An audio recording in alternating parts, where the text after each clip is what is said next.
मेरे बच्चे, जब तुम अपने भीतर झांकने का प्रयास करते हो और उत्तर नहीं मिलते, जब तुम्हें लगता है कि सब कुछ होते हुए भी कुछ अधूरा है, तब समझ लो कि तुम्हारी आत्मा तुमसे संवाद करना चाहती है। यह बेचैनी कोई कमजोरी नहीं, यह जागरण का संकेत है।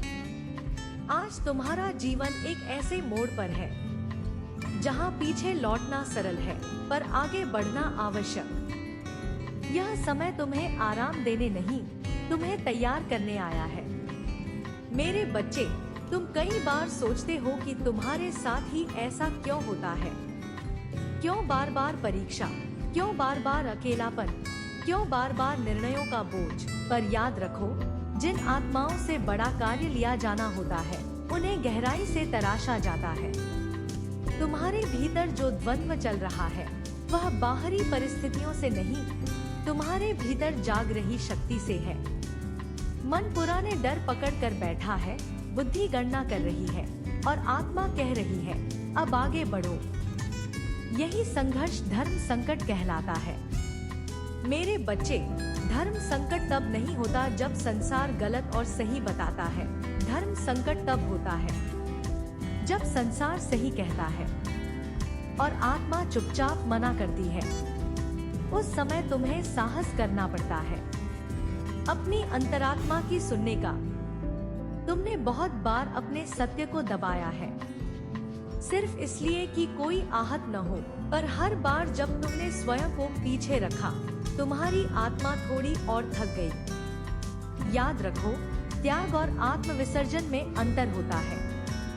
धर्म त्याग सिखाता है, पर आत्मविसर्जन नहीं। मेरे बच्चे, जिन अनुभवों ने तुम्हें तोड़ा, वही आज तुम्हें समझने की शक्ति दे रहे हैं। जो अपमान तुमने सहा, वह तुम्हें विनम्र नहीं, दृढ़ बना रहा है।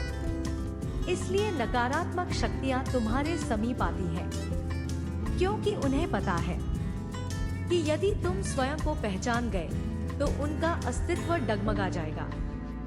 वे शोर मचाएंगी, संदेह बोएंगी, लोगों के मुख से तुम्हें कमजोर कहलवाएंगी।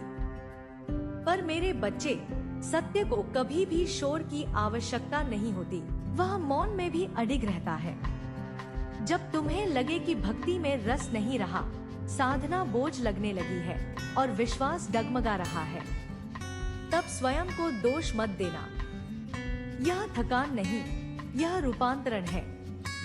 जैसे बीज मिट्टी में गलता है, तभी अंकुर बनता है, वैसे ही आत्मा भी कुछ समय के लिए मौन धारण करती है, ताकि नया स्वरूप ले सके। मेरे बच्चे, निर्णय लेते समय भीड़ मत देखो, परंपरा मत देखो, केवल यह देखो, क्या यह निर्णय तुम्हें भीतर से शांत करता है। परिवार, संबंध और समाज तुम्हारे जीवन के अंग हैं, पर तुम्हारा संपूर्ण अस्तित्व नहीं। यदि इन्हें निभाने के लिए तुम्हें स्वयं से दूर जाना पड़े, तो रुककर पुनः विचार करो।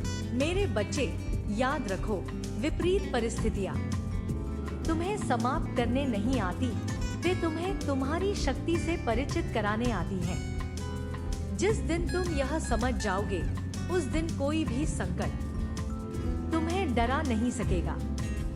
मेरे बच्चे, जब कभी तुम्हें लगे कि तुम गिर रहे हो, तो याद रखना, मैंने तुम्हें छोड़ा नहीं है। मैं उस मौन में भी हूँ जिसे तुम खाली समझते हो। डरो मत, अपने सत्य से पीछे मत हटो। धर्म को बोझ नहीं, दीपक बनाओ।